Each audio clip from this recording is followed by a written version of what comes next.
नमस्कार। अजय चतुर्वेदी। आज हम बात करेंगे राहुल गांधी की वोटर अधिकार यात्रा पर। आप सबको अच्छी तरह से मालूम है कि 17 अगस्त से 30 अगस्त तक ये यात्रा करीब 22-25 जिलों से होती हुई कल भोजपुर में पहुंची और वहीं इसका समापन हुआ। ये यात्रा 17 तारीख को सासाराम से शुरू हुई थी। जैसे जैसे यात्रा आगे बढ़ती गई, हालांकि यात्रा जिस दिन शुरू हुई उसी दिन से इस यात्रा को जनता का समर्थन मिलने लगा था। जैसे जैसे यात्रा आगे बढ़ती चली गई, वो समर्थन धीरे धीरे सैलाब में बदलता चला गया। जनता बिहार की कमजोर तबके की, जिसमें दलित, महादलित, पिछड़े, अति पिछड़े, मुस्लिम और बहुत सारी सवर्ण भी इसमें शामिल हुए, राहुल गांधी के पास पहुंचे, उनसे अपनी व्यथा बताई। ये सब कुछ चलता रहा। आधा रास्ता पार करने के बाद, यानी कि यात्रा के सेकेंड फेज में अगर हम ये कहें कि राहुल गांधी की सुनामी आ गई थी, तो ये अतिशयोक्ति नहीं होगा। मैं कई बार आप लोगों को बता चुका हूं कि इस यात्रा में का आलम यह था कि चारों तरफ केवल नरमुंड ही नरमुंड दिखाई दे रहे थे और नारा सिर्फ एक, वोट चोर गद्दी छोड़। इस यात्रा में एक एक करके देश के तमाम राज्यों से इंडिया गठबंधन के घटक दलों के नेता सब वहां पहुंचे। आप अगर मुख्यमंत्रियों की बात करेंगे तो सिद्धरामैया भी पहुंचे, उनके पड़ोसी रेवंत रेड्डी भी पहुंचे तेलंगाना से, उत्तर प्रदेश के पूर्व मुख्यमंत्री अखिलेश यादव पहुंचे, झारखंड के मुख्यमंत्री हेमंत सोरेन पहुंचे। ये सारे तमाम लोग, प्रियंका गांधी वाड्रा भी वहां पहुंची थी। उन्होंने तो जो जलवा दिखाया, बाइक राइडिंग भी की राहुल गांधी के साथ। एक बाइक राइडिंग इस यात्रा में एक अलग संदेश देने के लिए, और वो भी एक संयुक्त रूप से कई बिंदु उसमें शामिल है उस बाइक राइडिंग के पीछे, अगर आप देखेंगे तो। अब केवल यह यात्रा ही नहीं थी, यात्रा के साथ साथ राहुल गांधी वहां के लोगों से, अब आप सोच सकते हैं कि यूट्यूबर से भी मिले, उनकी भी समस्याएं जानी। और एक बात यूट्यूबर्स ने बहुत सही बताई कि जैसे ही आप एक लाइन क्रॉस करेंगे, उसके बाद आपकी प्रताड़ना शुरू हो जाती है, उसका सिलसिला शुरू हो जाता है। एक पर एक मुकदमे, आप कहीं अगर कवर करने के लिए जाएंगे तो वहां आपके साथ मारपीट, बदसलूकी, सब कुछ संभव है। और थोड़ा अगर और आपको हाइप मिल गई तो आपका चैनल सस्पेंड भी हो सकता है, बंद भी हो सकता है। इस पर राहुल गांधी ने एक बड़ी अच्छी बात कही कि आज एक वक्त था जब देश के नेता आम जनता से सीधा तादाद में स्थापित करते थे, सीधी सीधी उनकी बातचीत आमने सामने होती थी, जनता की बातें वो सुनते थे, अपनी योजनाओं के बारे में बताते थे। अगर कहीं कोई कमी है, कमजोरी है, तो विपक्ष उसके लिए आवाज बुलंद करता था, उसकी भी बात सुनी जाती थी। लेकिन इस दौर में विपक्ष माने शून्य कर दिया गया है। फ्रंटलाइन मीडिया कुछ दिखाएगी नहीं, अखबार हो या चैनल हो, टीवी चैनल, उसमें केवल और केवल सत्ता पक्ष की बातें आएंगी। अगर विपक्ष की बात कहीं इस फ्रंटलाइन मीडिया में दिखाई देती है तो वो सिर्फ आलोचना होती है, और आलोचना का स्तर क्या होता है ये आप अच्छी तरह से जानते हैं।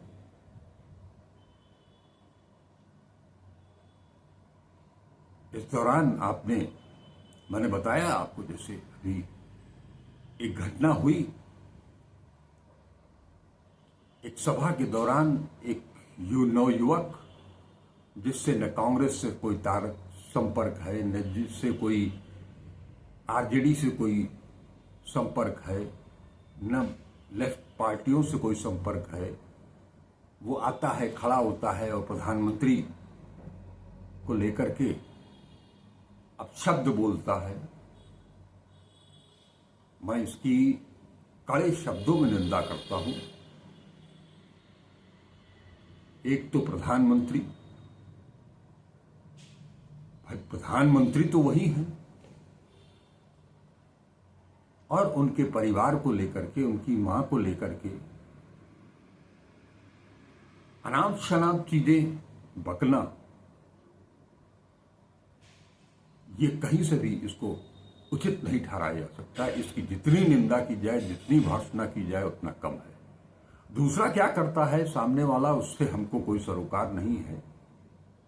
वो आप सब लोग अच्छी तरह से वाकिफ हैं कि बीजेपी इस मामले में क्या क्या कर चुकी है, क्या क्या बोल चुकी है, प्रधानमंत्री से लेकर के और नीचे के संतरी तक में। और उसके बाद वो गुस्सा उतारा गया पटना में कांग्रेस कार्यालय पर। वो कांग्रेस का कार्यालय ही नहीं है केवल, उसका नाम सदाकत आश्रम है, जहां देश के प्रथम राष्ट्रपति डॉक्टर राजेंद्र प्रसाद ने अपना अंतिम जीवन काल बिताया। वो बापू की कर्मस्थली है, बापू जयप्रकाश नारायण की वो कर्मस्थली है।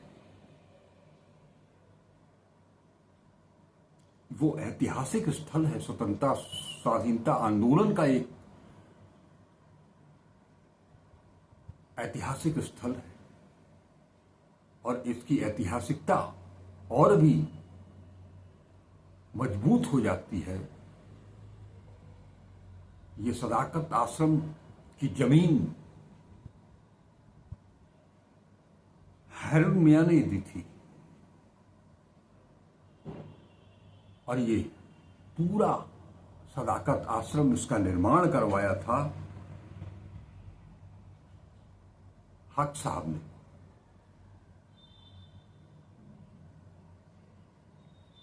नजरुल हक, महान स्वतंत्रता संग्राम सेनानी। और उस वहां पर जो कुछ भी हुआ, एक बार न हुआ, फिर हुआ। बड़ी संख्या में बीजेपी और उनके सहयोगी समर्थक, लेकिन मैं तारीफ करना चाहूंगा कांग्रेसियों की, जिन्होंने जम करके इसका मुकाबला किया, एफआईआर तक दर्ज करवाई, तब जाकर के उस लड़के की पहचान हुई। इतना ही नहीं, यात्रा के दौरान निकलते हुए कुछ युवक भारतीय जनता पार्टी के राहुल गांधी को काला झंडा दिखाने के लिए आए। झंडा दिखाया भी। राहुल गांधी नाराज नहीं हुए उनसे, उनको अपने पास बुलाया, उनसे पूछी कि आपकी समस्या क्या है। उन्होंने जब माफी मांगने की बात की उस घटना को लेकर के, तो राहुल गांधी मुस्कुराए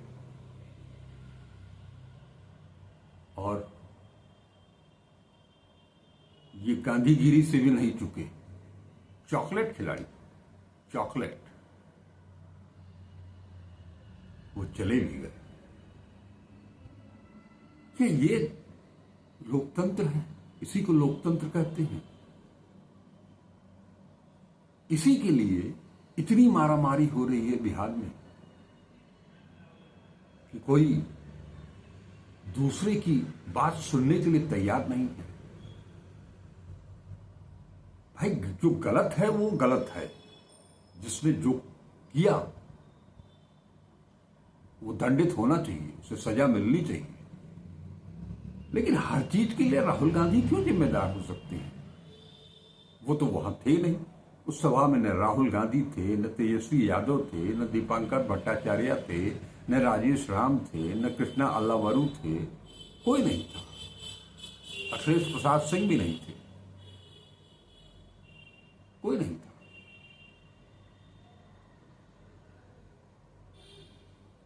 तो ये चीजें लोकतंत्र, ये लोकतंत्र नहीं है। और शायद यही कोशिश है पिछले 11 सालों से, लोकतंत्र के खात्मे की कोशिश, संविधान को मिटाने की कोशिश। आज एक और बम फोड़ा पवन खेड़ा ने। उन्होंने बताया कि 540 बूथ पर जो वोट चोरी हुई है, ऐसी 89 लाख शिकायतें दर्ज कराई गई, जिसमें 75% मृत वोटरों का मामला है, जिन्हें चुनाव आयोग ने मुर्दा घोषित कर दिया है। ऐसी जाने कितनी महिलाएं, जिन वोटरों को मृत घोषित किया गया है, आप विश्वास नहीं मानेंगे, उसमें सबसे ज्यादा अधिक तादाद में महिलाएं हैं। पलायन पुरुष कर रहे हैं और नाम महिलाओं का काटा जा रहा है, वो भी मृत। ऐसी तमाम महिलाएं राहुल गांधी के पास आई, मिली। आपको याद होगा, योगेंद्र यादव जी ने सुप्रीम कोर्ट के भीतर 11 लोगों को खड़ा कर दिया था, और जिसकी प्रशंसा मुक्त कंठ से जस्टिस सूर्यकांत ने भी की थी। आप सोच सकते हैं कि 540 बूथ, 89 लाख शिकायतें, और इतना ही नहीं, गुजरात में भी 62 लाख फर्जी वोटर पाए गए। 62 लाख। यहां 65 लाख लोगों का नाम काटा गया है, वहां 62 लाख लोग फर्जी वोटर पाए गए। दो चीजें स्पष्ट हैं, चुनाव आयोग या तो फर्जी वोटरों को बढ़ा देगा, या जो जेन्युइन वोटर हैं उनका नाम काट देगा। नाम काटेगा उनके विपक्ष के, वोटर बढ़ाएगा सत्ता पक्ष के। लेकिन एक चीज तय है, तय मान लीजिए कि अपने बिहार के इस अभियान से राहुल गांधी ने प्रधानमंत्री नरेंद्र मोदी के लिए एक बड़ी चुनौती पेश कर दी है, इसमें कोई शक नहीं है। और कल, आज एक दिन के विश्राम के बाद, जब कल इस एक यात्रा निकलेगी, रैली के लिए तो जगह दी नहीं, तो बिहार सरकार ने, पटना प्रशासन ने, और अब कल गांधी मैदान से डाक बंगला स्थित अंबेडकर प्रतिमा तक जो 3 से 4 किलोमीटर की यात्रा निकलनी है, उसे लेकर के बिहार में इतना जबरदस्त क्रेज है। कुछ लोगों ने, हमारे जो मित्र हैं, सहयोगी हैं, उन्होंने बताया कि आलम यह है कि पूरा पटना, गली कूचा, सड़क, केवल गांधी मैदान के आसपास नहीं बल्कि पूरा पटना अगर जाम हो जाए कल, तो कोई बड़ी बात नहीं, क्योंकि हर शख्स इसके लिए तैयार है। हर शख्स इसके लिए तैयार है और इसकी तैयारी शुरू हो चुकी है। रामलीला मैदान में,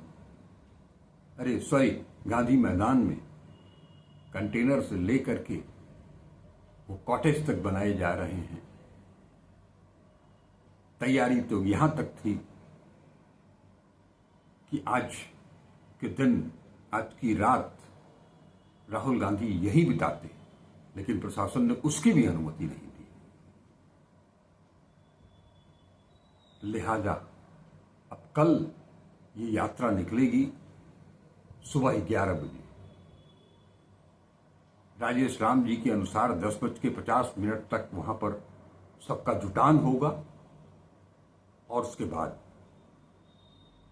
यात्रा की शुरुआत होगी। वैसे जो लोग बता रहे हैं, पटना के लोग, हमारे मित्र, कि ये यात्रा एक नई इबारत लिखने जा रही है। कल अभी 17 अगस्त से 30 अगस्त तक तो एक इतिहास बना ही दिया है, लेकिन कल जो यात्रा होनी है, जिसमें कि देश भर के युवा पहुंच रहे हैं, नेता पहुंच रहे हैं, जैसी जानकारी मिली है उसके अनुसार तृणमूल कांग्रेस से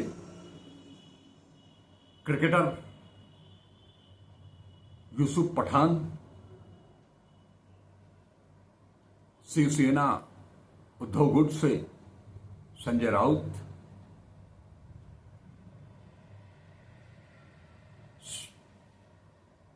एनसीपी से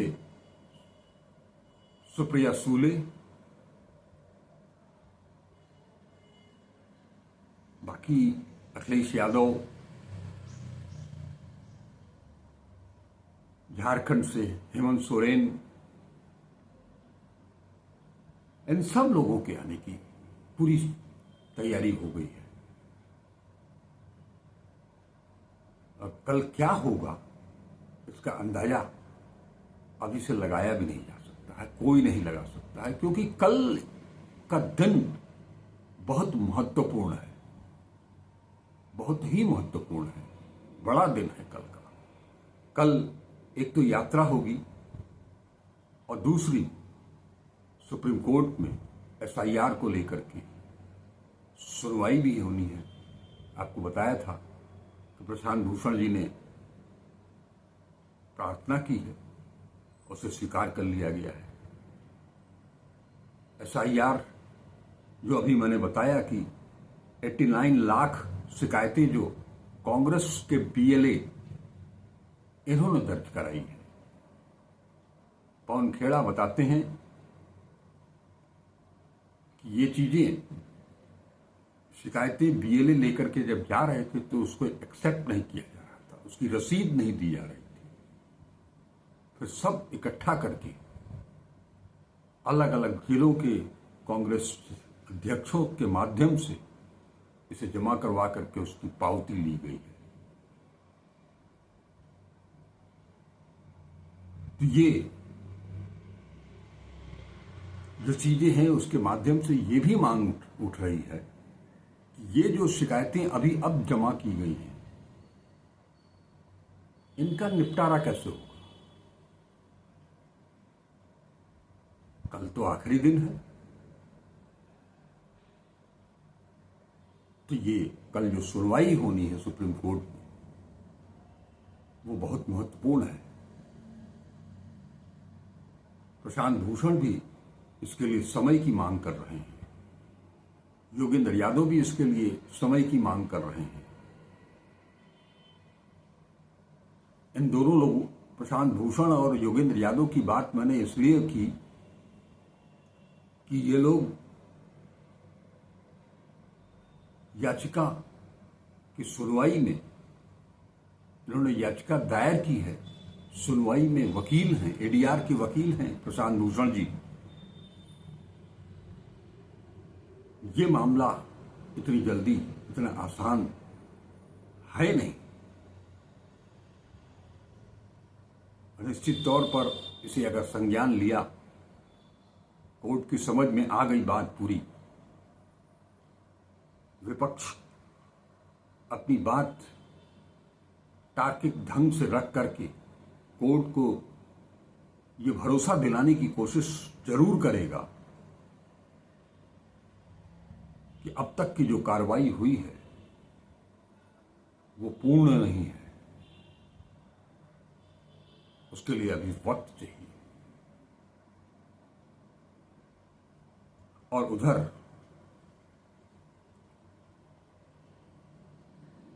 जांच की भी मांग की जा रही है।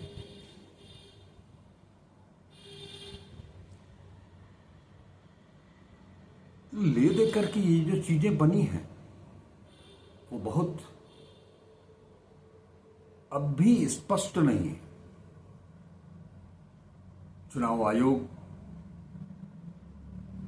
मुख्य निर्वाचन आयुक्त एसआईआर शुरू करवा करके एक बार बीच में आए, लेकिन एसआईआर के बारे में कम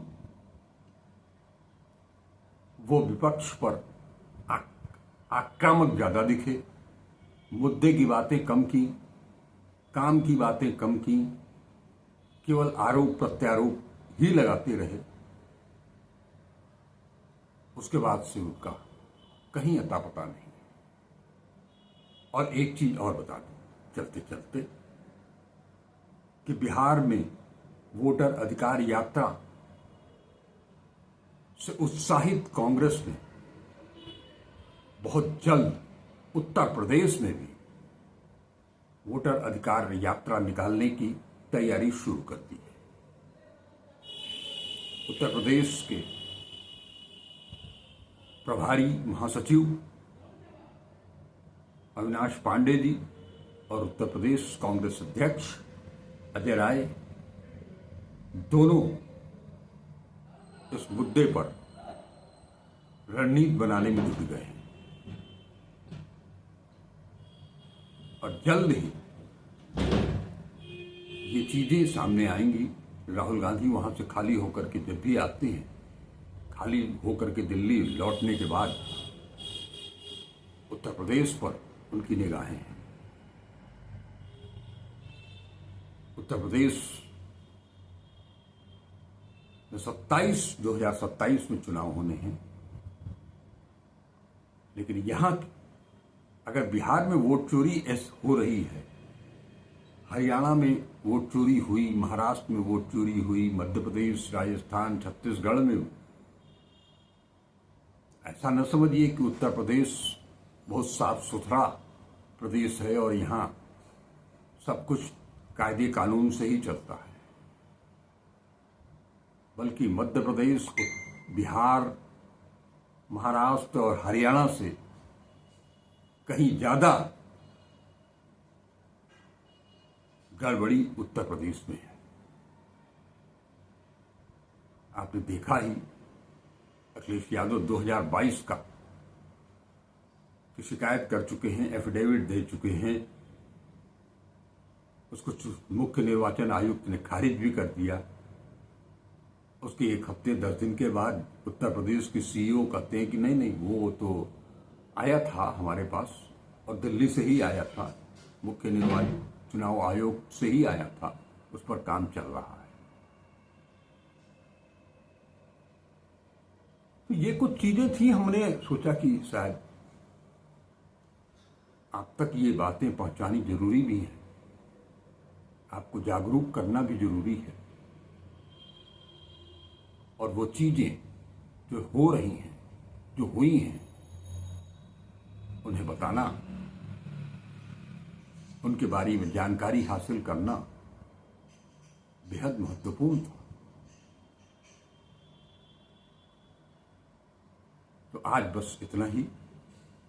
कल फिर मिलेंगे हम, और जिन दो मुद्दों की, दो बड़े मुद्दों की बात की है, उन दोनों मुद्दों पर आपसे जरूर मुखातिब होंगे। तब तक के लिए आज्ञा दें,